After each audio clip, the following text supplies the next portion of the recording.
So I've become friends with James Arthur Ray, and now he's joining me on my podcast. What's up, man? All kinds of good stuff. Yeah, are you a drummer? No, no, no. I, I've made that a thing where I'll just beat the shoot. Sorry, my camera just came unplugged. Damn it! Ah, chaos. This is ever evolving process. It's just part of It's called live. yeah. Called live.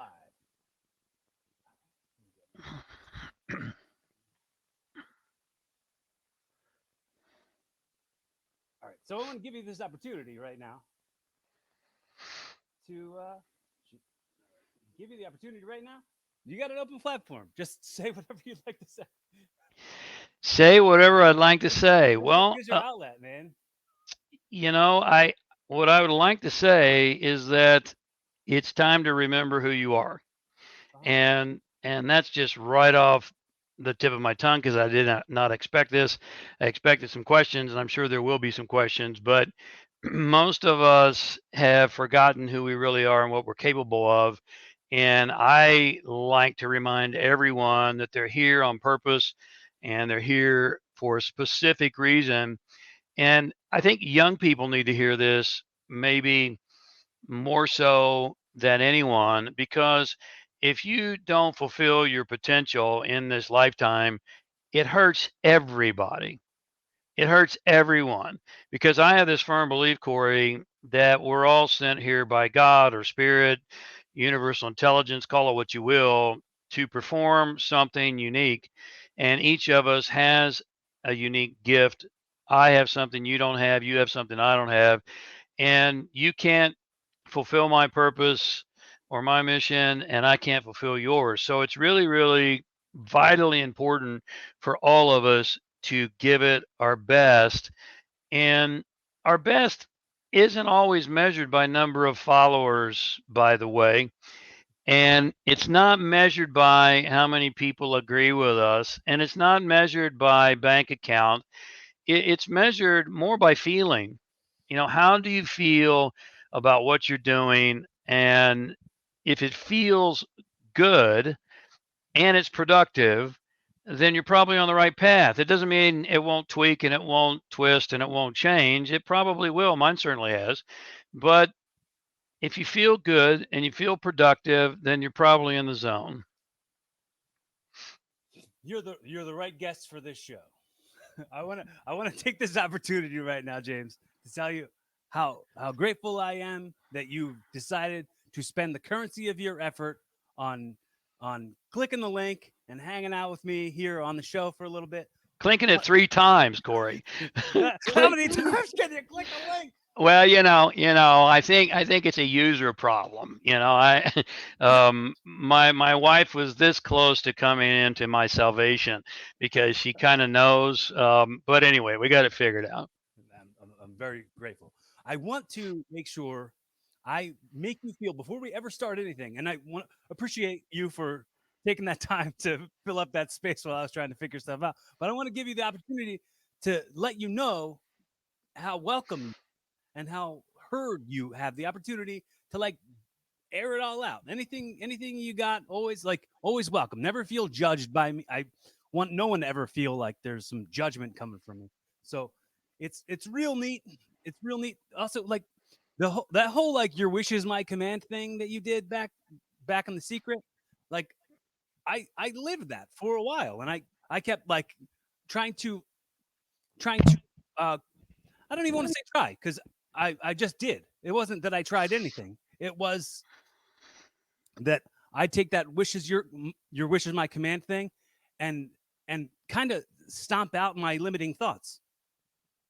Good So for you. I wanted to take the opportunity to have on the record us having a conversation where I I got the opportunity to tell you how grateful I am for you giving me that tool. I mean, that was Well, the right tool that I needed for that moment, for sure. well, that means a lot. It really does. And tools are great, and they change in the moment. And like you said, that was the right tool for that moment. And Uh-huh. as we grow and evolve, oh my God, isn't this called evolving? As we Yes. grow and evolve, then the tools change. It's like things that seemed really advanced for us at one point in time starts to seem kind of childish at another, and so on as we continue to evolve through our entire life. It's a weird thing.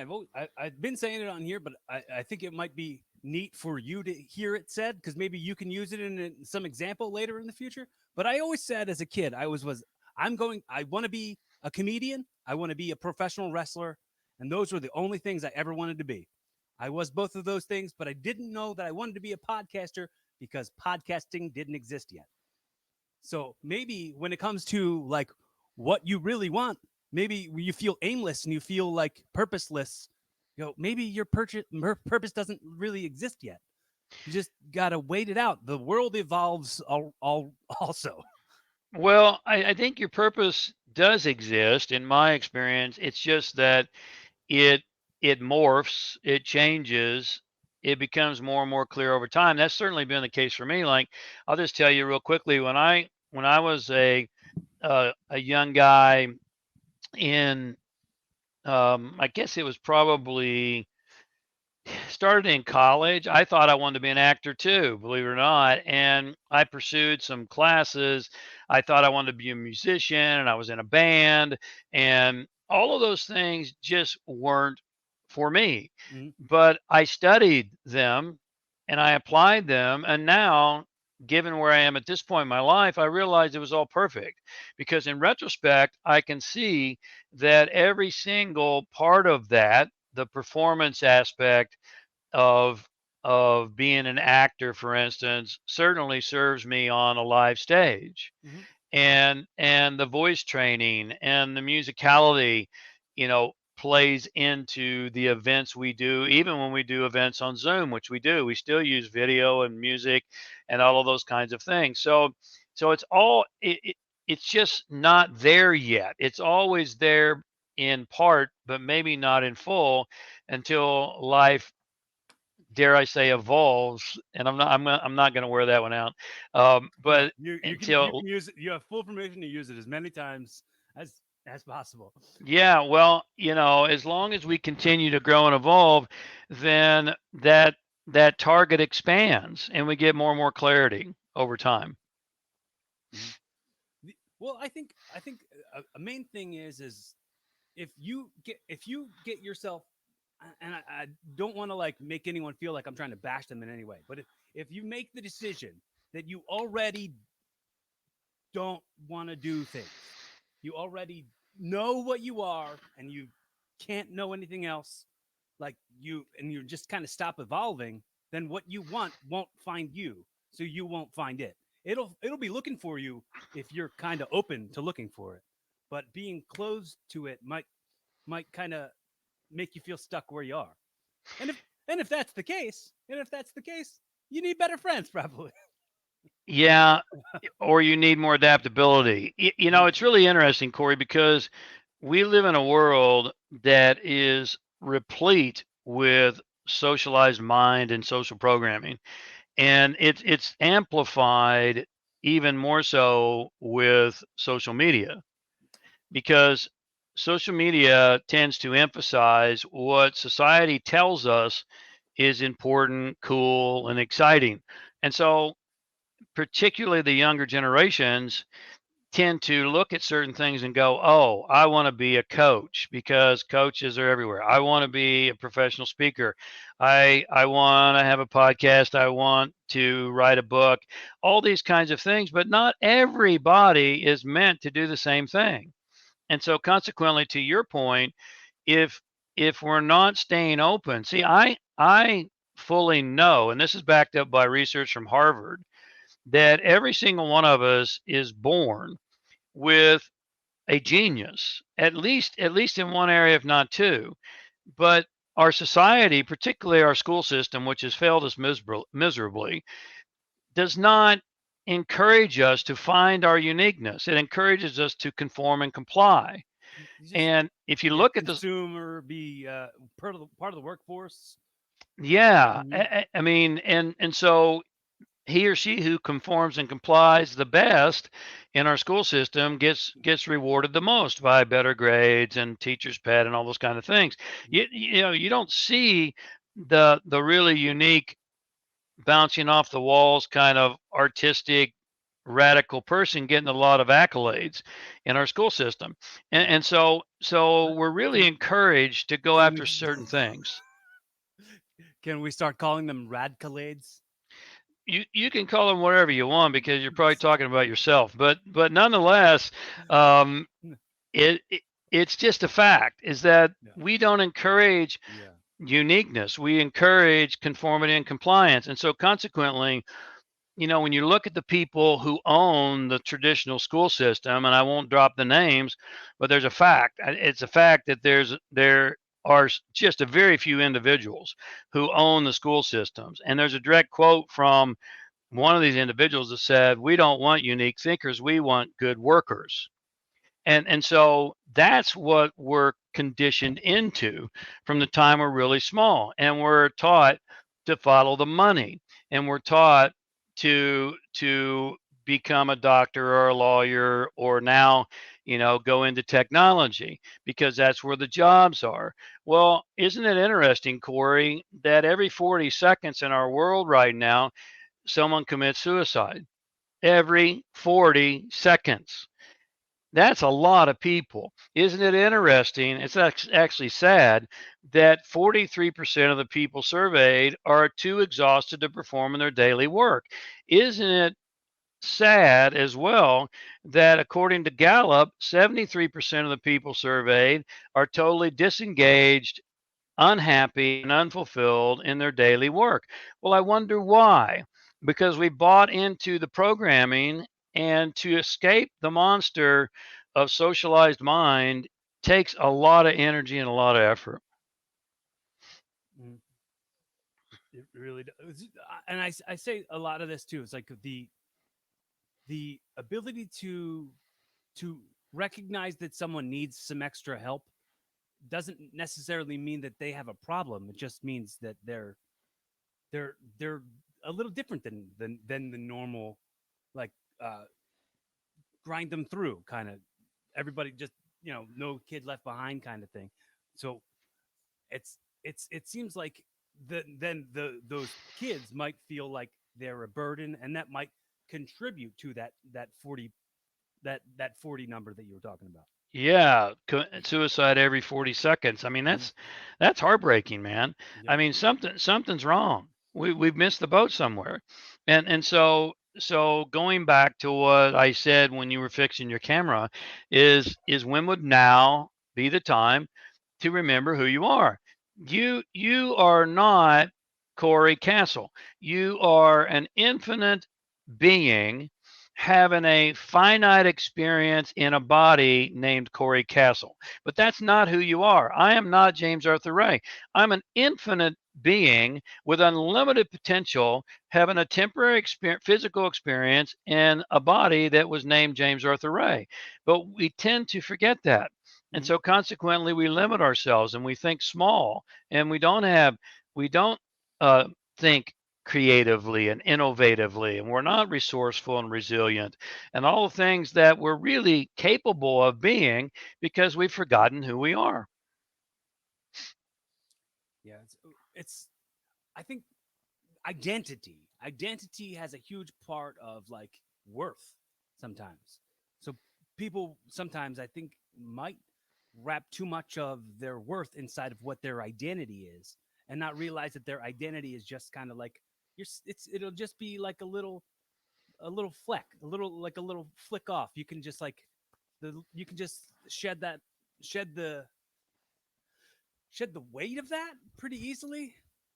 uh Not, I don't want to make it sound like it's super easy, but really, it's like when you said you're not Corey Castle. Yeah, that's a stage name. I made that up. I'm, but I'm I'm James. My name is also James, but I know that I'm more than that. I am layers on top of layers inside of that are like the electronics that are keeping this machine moving. Well, you know, it's really interesting, Corey, because in so many spiritual circles, if you've been exposed to any of them, and most of us have to some degree, or even personal development circles, we hear a lot about we have to transcend or maybe even get rid of the ego. Well, what we forget is that ego is nothing more than a Latin term for identity. Mhm. And so I'm going to submit to you, Corey, that your ego, no one's ego, the person we would call the most egoic person in the world is probably super insecure, because your ego is not too big, it's too small, because you're identifying with your podcast, with a name, with a bank account, with a business, with a relationship. That's not who you are. Those are experiences that you're having. That's not your identity. And yet, what we are conditioned to believe is that our ego identity are the things that we have and do. It's not. Your ego identity is so much bigger than that. And that's why I say your ego is not too big, it's too small. You look at someone who's constantly boasting and bragging about themselves and showing off their bling, it's because they don't feel good enough. They're trying to prove to themselves and to the world that there's somebody or something. And social media is replete with these people. Look at my plane, look at my watch, look at my big vacation. Well, I got news, you know, and I'm sorry to burst some people's bubble, but social media is not real. Okay, it's not real. It it you had an interesting interaction on Twitter. I saw several weeks back with a troll that really doesn't care much for me. Well, you know what I have found out, Corey, is that if you're not making waves, you're playing in the small end of the pool. You're playing in the shallow end of the pool. If you're in the deep water, you're going to make some waves. And so all of us in today's world have the opportunity, I go back once again, to remember who we really are. You're not your Instagram followers. I mean, if I was my Instagram followers, I would be miserable.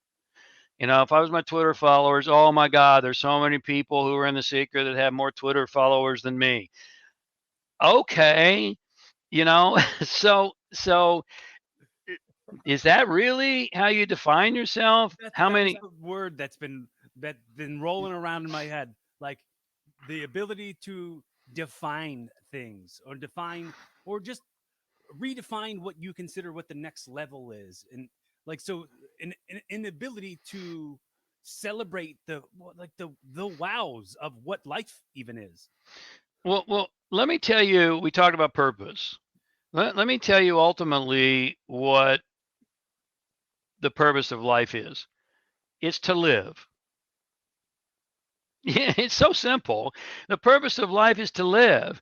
And I believe we have two levels of purpose. We have a spiritual purpose, which is to ever evolve and remember and plug back into and operate from who we really are. And then we have a physical purpose, which is how we apply that true identity in the world. And again, it's not about, if you do a quick survey, a quick study of history there. And this is, I have been a great student of all spiritual traditions. I've studied mysticism. I've spent time in the Amazon with the ayahuasca. I've spent weeks upon weeks upon weeks with the Bedouins in the deserts of Egypt. I've done so many really amazing things. I've spent time in Peru with studying with a shaman for years. And so I've had all these great experiences. And yet those are experiences that I've had. It's not who I am. And so if we define ourselves by how many followers we have or how much money we make, and God knows I've made a lot of money and I've made no money, and everything in between. And I've been to the peak and I've been to the pit and everything in between. And that's part of living. Mhm. God, what a ride. Dude, I got a new tattoo yesterday, right? And when I was getting the tattoo, I was talking to the artist, and I was talking about a friend of mine who was putting like numbing cream on her skin before getting the tattoo. Right. And then the tattoo artist looked at me and he went, "That's kind of cheap. The pain is kind of part of it." And I went, "That's like that's like every part of life you can apply that to. You can that's applicable. The pain is part of it. The pain is absolutely part of it." And then the guy was like, "Can we be friends?" You What a know, cool dude. I've said frequently, and it's not popular, but it's true nonetheless. Pain is the mother of all growth. Mm, Period. And we don't like to hear that, but mhm, it's the mother of all growth because every single step that we have evolved as a people and as a populace has been to overcome some discomfort or pain. The new innovations in the world, the new creations in the world, everything is to attempt to overcome or to move beyond some type of pain. The simplest example, Cory, and one of the seven hermetic laws, that's another real blessing I've had is to be schooled in hermetics. One of the seven hermetic laws of this universe is is called the law of correspondence. And what the law of correspondence says, and maybe I'm sure you've heard the statement from the Emerald Tablet, as above, so below. mhm, Well, that's the law of correspondence. Is that there's a corresponding pattern, and in physics, which I'm a huge fan of quantum physics, it's called fractals. Fractal geometry says that everything is repeating patterns. Now I'm taking you somewhere with this, so stick with me, because going back, and this is coming back to pain, because because what it basically tells us is that if you want to know how to grow a business, for instance, then look at what it takes to grow a body. All right. mhm, So, and that's the law of correspondence because there's a correspondence. Everything is repeating patterns. So, if you want to grow a business, look at what it takes to grow a body. Okay. How do you grow a body? Well, walk into the gym mhm, and you were a wrestler, okay? you know, walk into the gym and tell your trainer, I don't want to sweat, I don't want to get out of breath, I don't want lactic acid, and I don't want my muscles to burn, but I want to get in the best shape of my life. Well, your trainer's going to say you're fired. Get the heck out of here. You're an idiot. Well, pain is what you pursue right. in building a body, That's and it's moving through the pain. So no pain, law no of course, gain, sort of thing. yeah, the law of Mhm, law of correspondence says if that's true in building a body and building muscles and building vitality and strength and flexibility, then it's true in building a business too. mhm, So anyone who's telling, I saw an ad on Facebook recently, build your dream business in 7 days. Okay, that's going to work. Never. And so, but there's tons of romantics lining up going, sign me up. I can't do that, Cory, because I know what works and what doesn't work. And even if it's not popular, so many times people say to me, James, the things you talk about are not real good for marketing. Well, okay, but I got to tell the truth. mhm. And I'm not here to make friends. I'm here to make a difference. Right. The sincerity is the underlining importance in the messages that you put out. That's what I do. Like, that's why I struggle sometimes with at this podcast. Like I might say, I started it calling it Evolving with Cory Kastle, not because of me needing my name on it. I wanted it to be like, if you listen from the start to what it becomes, you'll see my ultimate growth as a man. So evolve with me. So jump aboard this train. Come evolve. Watch and listen as I evolve as a person, and try to get some life lessons, because I keep saying, show me somebody doesn't who hasn't struggled, and I'll show you somebody who hasn't really lived. It, Exactly. And I would add to that, and I know this firsthand, man, because I got the crap kicked out of me in 2009. If you know anything about my life, and life, God, spirit, call it what you will, needed to find some humility within me because, for me to rise to the pinnacle, which I did, and to have everyone clamoring, over 1 million people from 146 countries around the world coming to my events to ask me how to have a better life, you start to get a little carried away with your press, and you Mhm. start to have a little bit of hubris, and you start to think, well, I've invested 20 years in figuring this out and I've arrived. Well, then life came along and said, oh, you've arrived? Well, try this one out. Show me how Humble much you've people. arrived.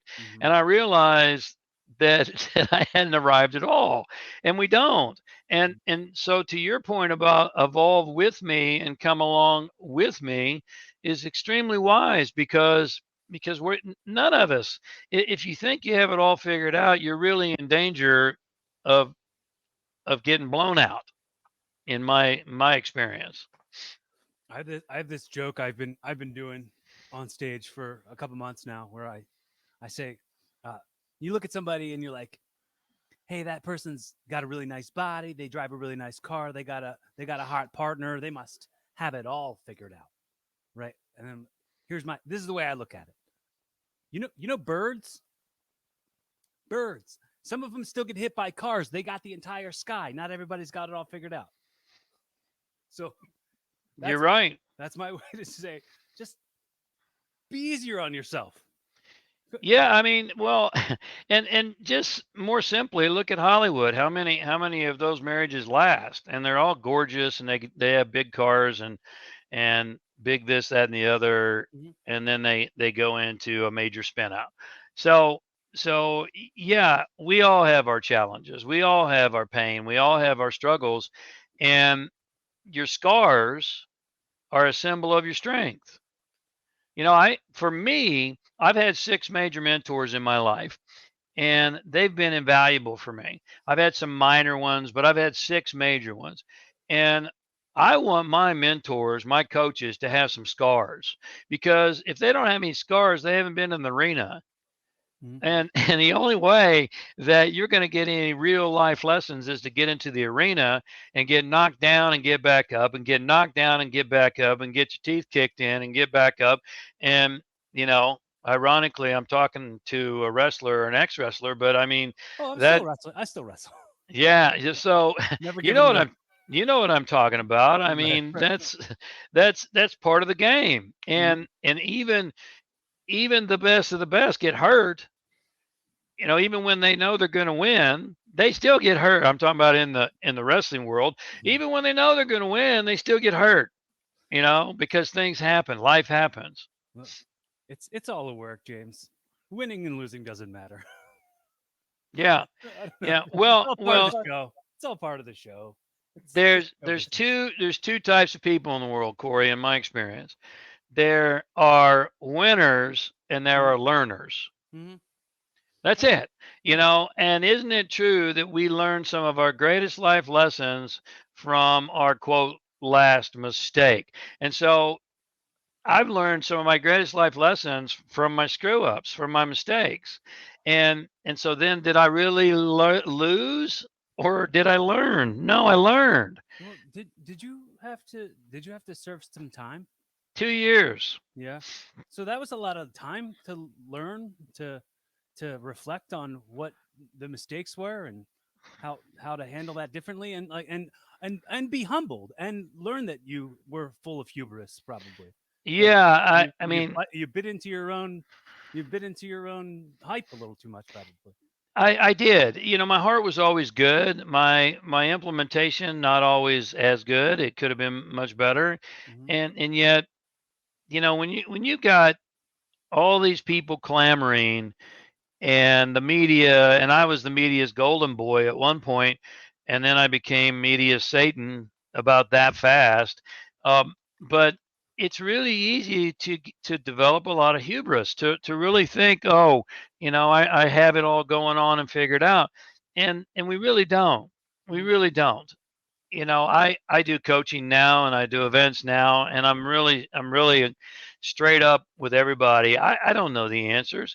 I know what I've experienced, and I know what feels right for me now, and I know what appears to be working, but I'm not all the way there yet. So I could come up against something tomorrow that I haven't experienced yet, and I would say, "Oh, everything I think I know isn't working, so I got to do something different." It'd be like that. It circles right back to the tools for the time, right? Like Yeah, when I said I applied that tool, it was the right tool that I needed for that time. That was in in any of that. When it comes to when I go to thinking about my parents or whatever, or anybody's parents, you say like, oh, they gave me this issue and that issue and that. They weren't. They didn't have the tools. They were ill equipped to. They were just a kid too. Think about how imperfect you are. Think about how imperfect you are and how you don't have it all figured out. They didn't have it all figured out either. But you like I quote all the time The Crow. You ever see The Crow? The yeah, it's been a 1994 long movie. time. When when he squeezes the girl's mom's arm and he says, "Mother is the name for God in the lips and hearts of children." Like that's to me, it's like you're the first example of what people are supposed to be. So Right. I have to give a huge amount of thanks to my mom as often as I possibly can because she was a whole other person before I came along, and then she gave all that up to be my mom, to be the mom of me and my siblings. So And there's no good school on that one either. right, That's all on the job training. mm-hmm, I can't tell you how many people come to me and say, "Hey, I really had a dysfunctional family." Well, guess what? We all had dysfunctional families. I mean, I have never met a functional family. Now you go on Facebook, you see all kinds of functional families. that's the billboard. That's the highlights. That's what they want you to see. No one. Exactly. Like I said, social media is not real. And so that's why, most recent university studies have proven that social media creates more depression than anything else because people look at it and they think it's real and they go, "What's wrong with me?" There's nothing wrong with you. Mhm. There's nothing wrong with you. There's a whole heck of a lot right with you. Now, are you all the way right? No, and neither am I. I've been in this body 63 years and I still haven't gotten it figured out. And I've been chasing it hard since I was 20. And Right. I've been to the mountaintops and I've built an Inc. 500 company and I've made, you know, millions and millions of dollars a year, and I've gone to prison and been broke as crap, and broke in too, and everything in between. Mhm. And so one of the things I come back to, purpose for life, is to live, because I'm never going to come to the end of it all and go look back and go, damn, that was boring. I'm just not. It's been a heck of a ride. And isn't that why we're here? And we're here to have those experiences. And here's something that's not popular as well, Cory, is that you grow the most, and so do I, in the crucible of challenge. We Mhm. don't grow the most when we're drinking fine wine and smelling sweet perfume.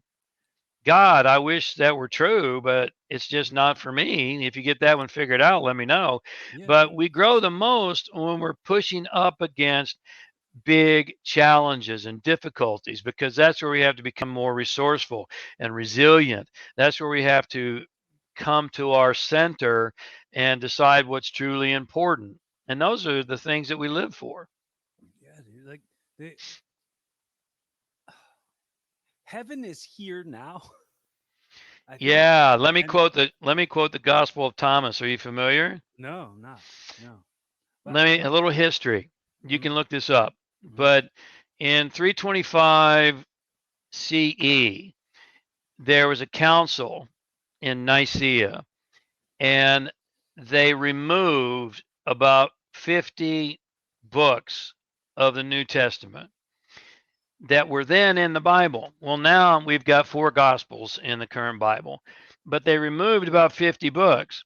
And one of those is the Gospel of Thomas. And you can now find this. You didn't used to be able to find it, but you can now find it. But in the Gospel of Thomas, that Christ said, and check this out, to your point, and this is a direct quote in the Gospel of Thomas, he said, "The kingdom of God will not come as per expectation because the spread across the earth and men can't see it.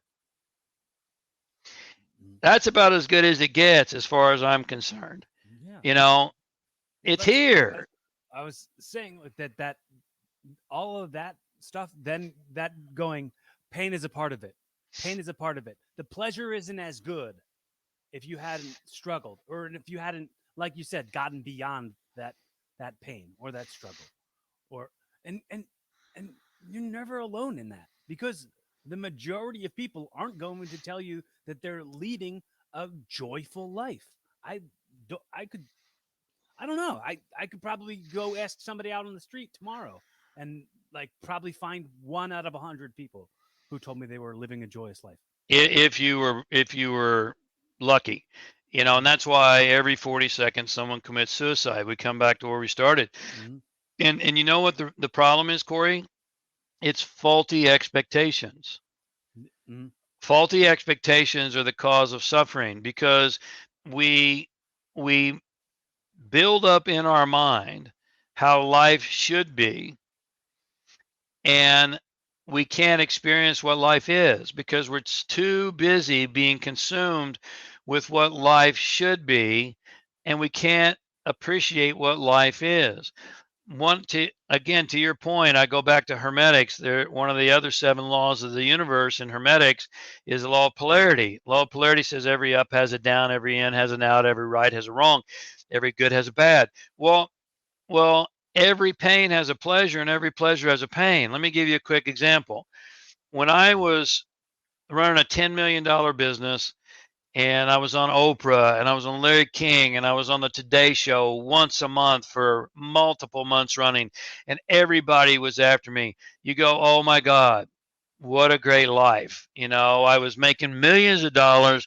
What a great life. Well, yes.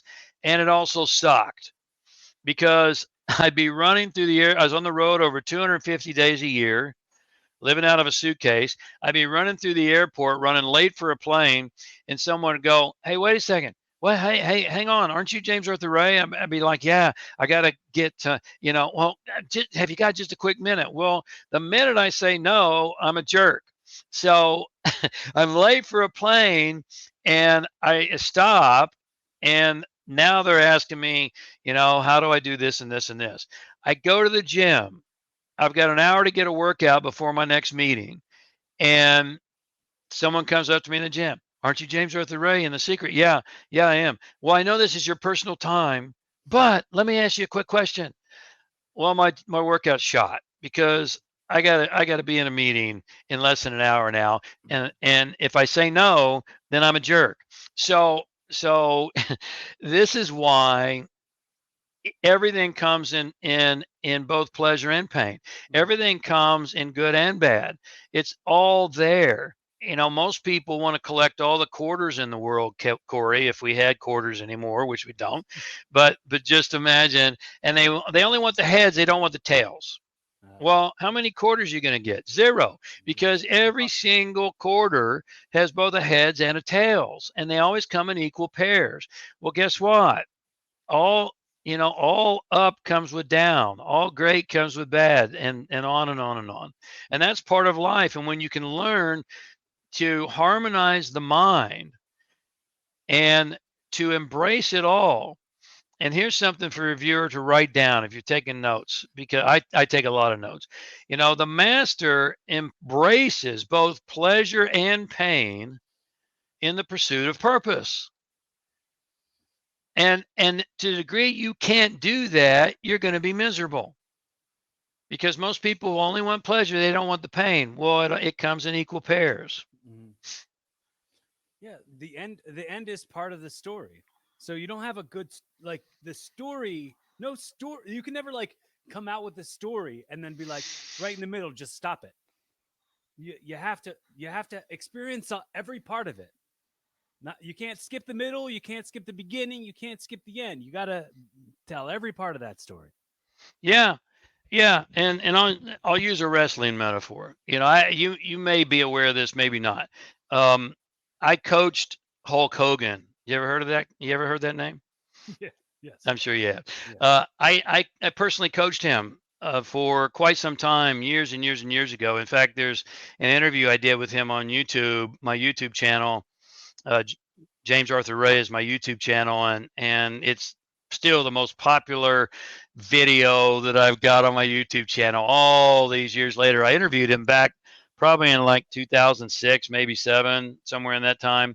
Hmm. He was going through a really bad divorce with his wife, and so he, he let me on the inside, Hmm. and and the fact is that all heroes, he was a hero, in wrestling, Hmm. and he You muted. I can't hear you. No.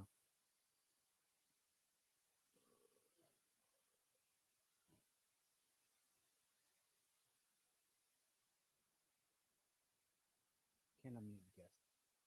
The mic isn't connected. Like as we said, folks, this is some ever evolving stuff. Things like this go on.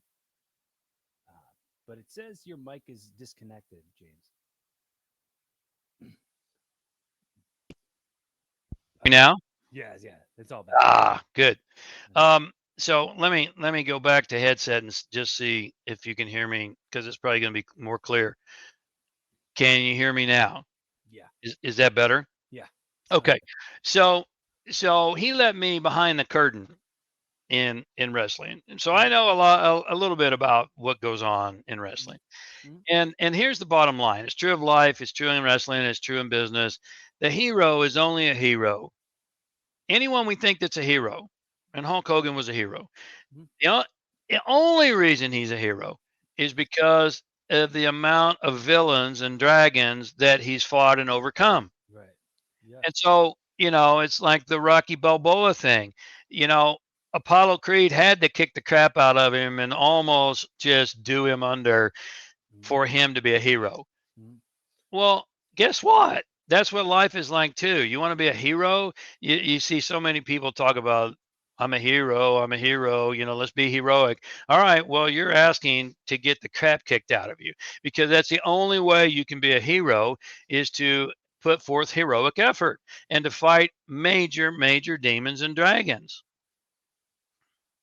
I I think I remember seeing something like some documentary or something with Hogan chatting with the other dude from The Secret, the the Reverend Dr. Reverend guy. Beckwith? Yeah, I think I saw that on some documentary or something. Yeah, I don't know about that. Well, it's neat. It's neat to see that Hogan's like a little more. I didn't, I didn't know that he was as into this kind of mindset thinking He and he was into it big time when I was working with him, and I haven't talked to him in years. I talked to him right when the crap hit the fan for me, and he actually turned me on to his lawyer at the time, and we talked several times when I was going through my tsunami, but I haven't spoken with him for a did you? long time since. But he was really really into it at that point, Well, like he went through some stuff after that. big time. Yeah, I mean after the divorce stuff, even more stuff. Like he like almost got canceled, I guess, for a minute. Uh, did you hear about any of this, the sex tape scandal and any of this, the Gawker stuff? No, I didn't. I was probably consumed with battling for my life at the Yeah, time. yeah, So yeah. But he look, I'll try to go real brief with it. But it was he they snuck somebody snuck like a camera in the room when he was like having sexual relations with this person, and they brought up the person that was dating his daughter, and he then said the N word with a hard R, and they released that tape on some website. He got fired from the WWE. He they like kind of scrubbed his image off of everything for a while,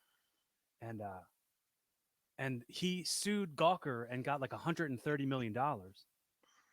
and he hasn't fully recovered from it. But I mean, like his back, like people have kind of forgiven him. He definitely didn't sound like somebody who had ever said that word before. It it felt like he was set up.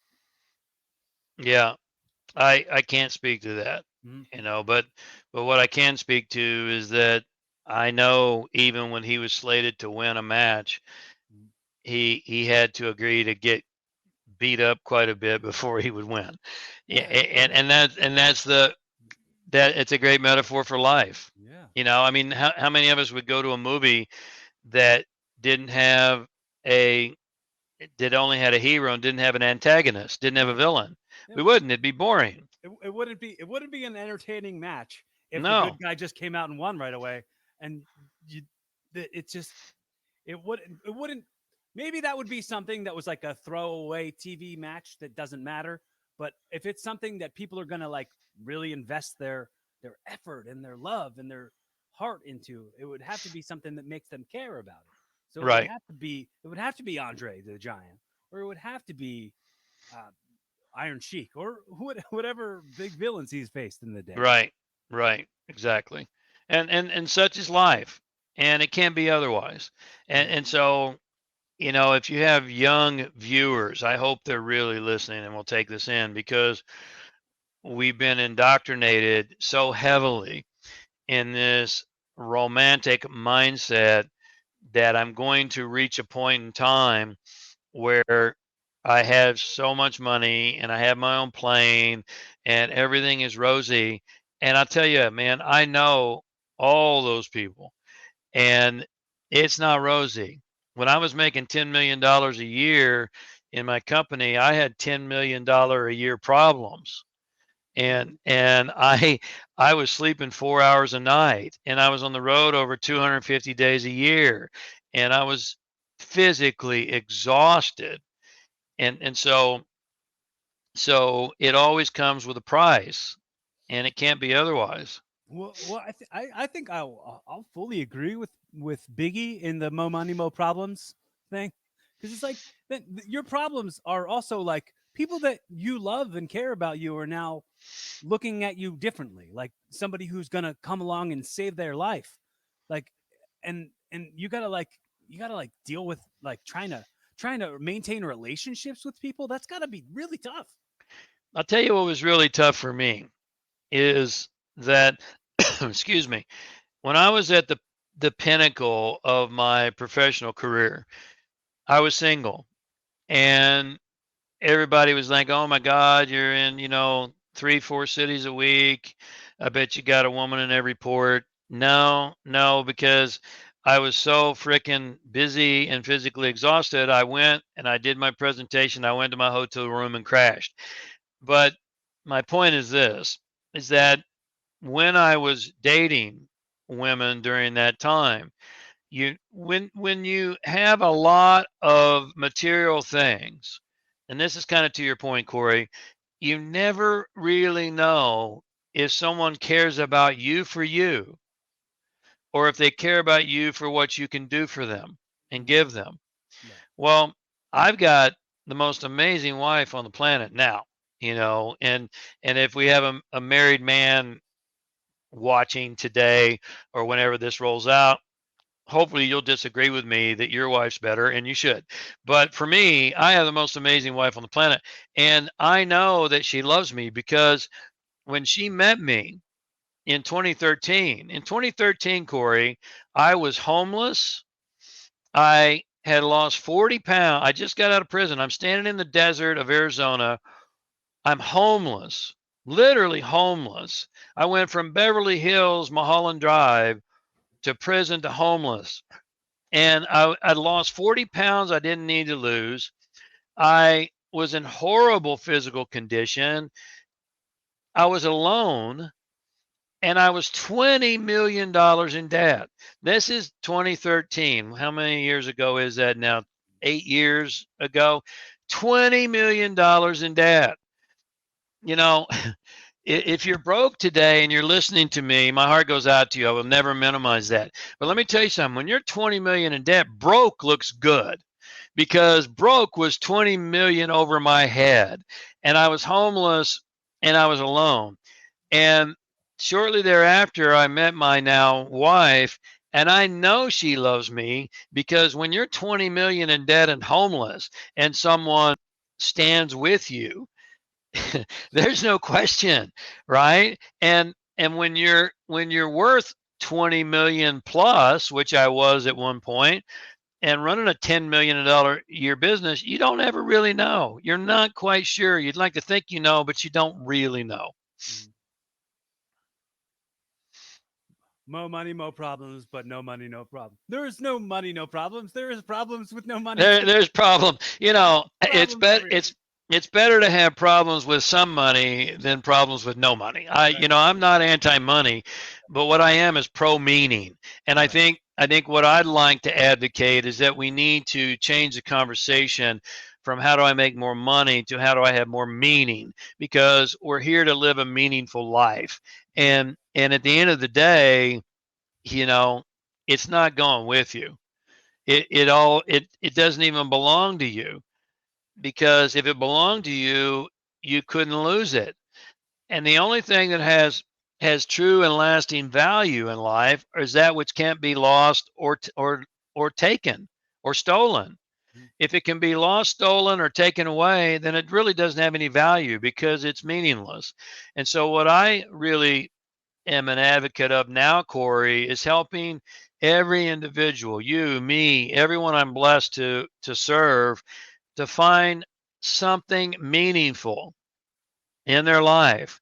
And does that mean you're going to be a multimillionaire? No, it doesn't. Mhm. But it means you're going to be fulfilled, and it means you're going to live. And at the end of the day, that's what really matters. Mhm. Now, have have you ever had your own podcast before? I have my podcast now. Yeah, man. It's called Redemption. It absolutely feels like something that's something.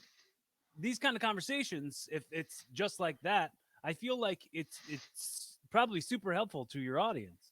Yeah, well, my podcast is a little unique, Cory. I don't do interviews. Hmm. People, I just deliver content, Hmm. and they're really quick, and I do it almost daily. And I just, I don't want to. I'm into simplicity. I've Hmm. had complex.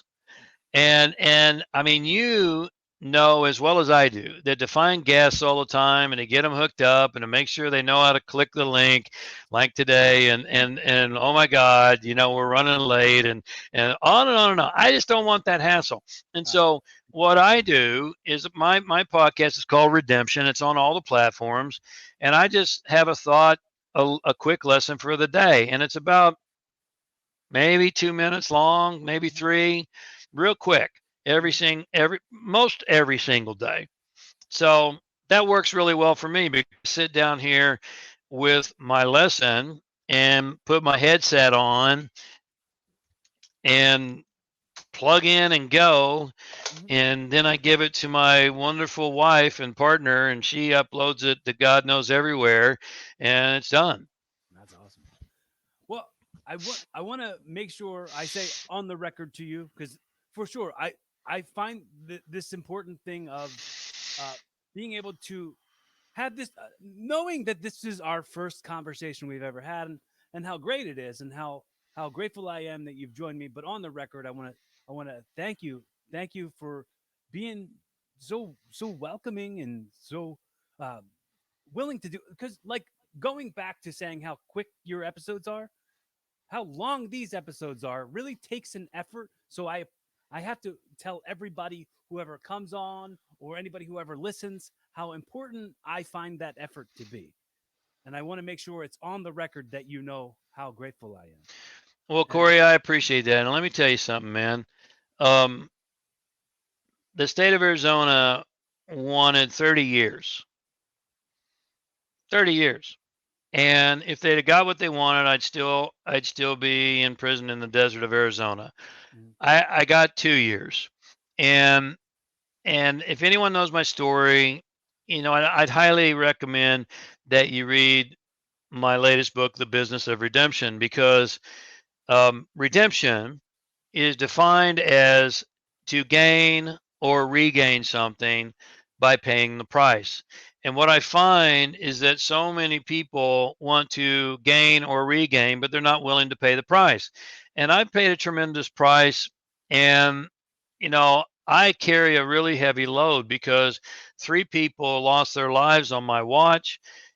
The jury found out it was a horrible accident.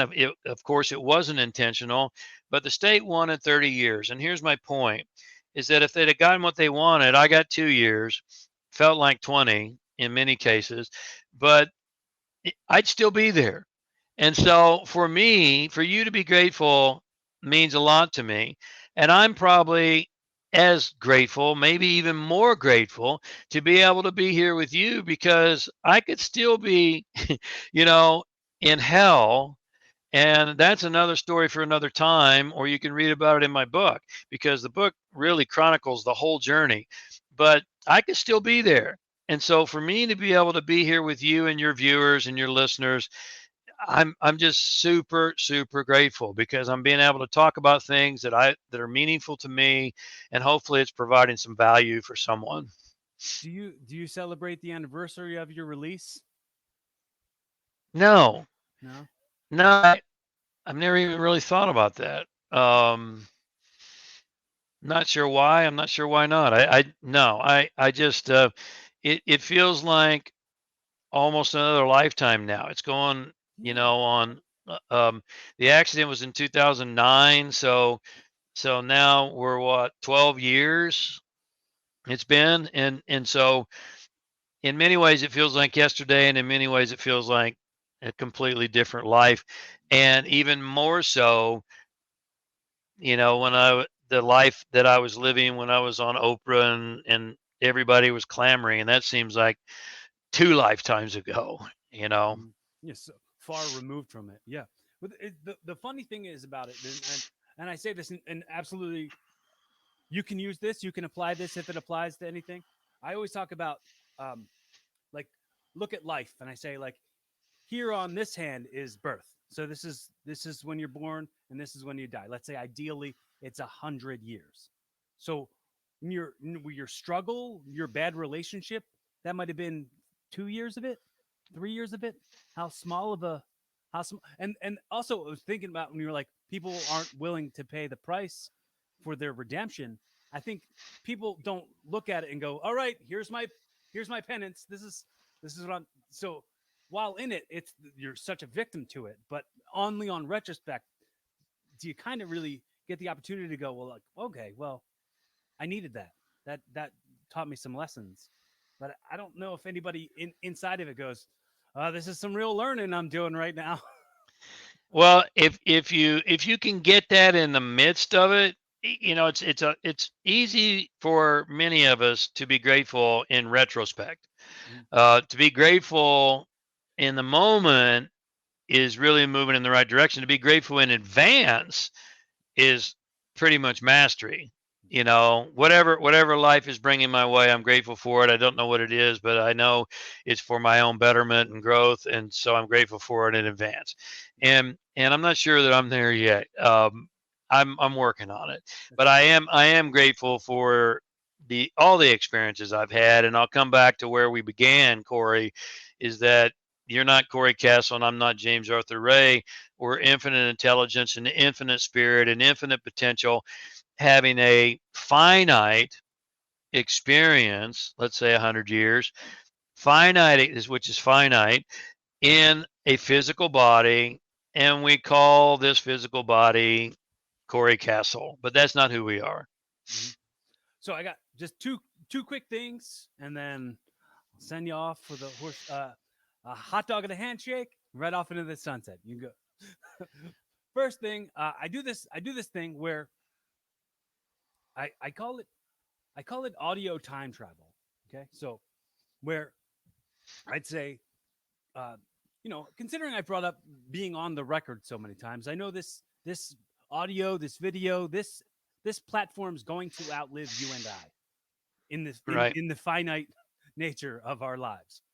So I like to say fast forward to 2041 when the people who love you the most stumble across this audio, no matter where you are in life or wherever you may not be. Uh, the message that you're saying in these next minutes go directly to the people who care about you most 20 years in the future. This is audio time travel. So, yeah, the message I would like to reiterate is that it's time now to remember who you are. You have an infinite capability and infinite potential to bring something meaningful to this world. Service is the rent we pay for the privilege of life. And so when it comes down to it, it's not how much money you make, it's not how big your business is, it's none of those things. It's about how much you contributed and what you leave in the hearts and the minds of other people. And if we can remember that, then we start to also remember it's not about you. It's really not. It's about what you can bring and what you can give, and you have to give your best because you have a special purpose that I don't have, and you have a special gift that I don't have. And if you don't fulfill it, then there's a void in the universal plan. And your higher counsel is going to kick your butt when you leave this lifetime and go, Cory, man, you had a chance and you dropped the ball, bucko. So guess what? You got to go back and do it over again, reboot and do it over. And none of us want to be there. So just remember who you are and remember that it's here, you're here to contribute and to serve, and your life will be full. It'll be full and it'll be fulfilling and you'll be happy. Guaranteed. I always think of like I do comedy, and I talked to a comedic friend, a other comedian friend of mine who was complaining about like somebody who stole one of their jokes and was using it, and I was like, don't you have a whole book full of jokes? Don't you write more jokes? Like that's the way I would take it. Like the way I would take it, I'm like, go ahead, have it. If you can't write your own jokes, go ahead, steal mine. But like I'm still gonna do it. I'm not gonna stop doing it. I'll probably do it better than you. I'm the one who wrote it, right? So like when it comes to those lessons and those opportunities, when it comes to those opportunities where you said like, oh, you might have really blew it there. It's like, yeah, but there'll be other chances because I got 100 years, you know. Right. Exactly. So Well said. uh, I'm going to give you the opportunity to say anything or ask me anything you want to ask me. Um, I don't think I have anything else to say. Okay. So I usually wrap it up by hypothetically gifting you this show. So right now, this is the pilot episode of your new podcast, Evolving with James Arthur Ray, and in a very Jerry Springer's final thought type of way, just wrap it up in the takeaways and the pretty little bow. Uh, what this show has meant and what lessons we can take from it and how we can evolve to a better version of ourselves, and then keep it goofy and do whatever your best impression is and say take care. Well, I don't know about impressions. That's not my wheelhouse. But I will say, until we talk again, be a leader, live your purpose, and take your power back, and live a masterful life. God bless. Thanks, Cory. I appreciate the opportunity. Thanks, James. Want to also make sure I say I want to make sure that I say to you and everybody listening, I'd love to be a resource to you in any way if you need some help, if you need any judgment free conversation or just a friend at any point. Please don't hesitate to reach out to me. I'm always here. And if this is your first time checking out Evolving with Cory Kastle, I'm so very grateful for the effort that you've put forth to listen to it, and maybe go back and check out the other 252 episodes, and make sure you hit subscribe so you never miss another one on YouTube or on Apple Podcasts or Spotify.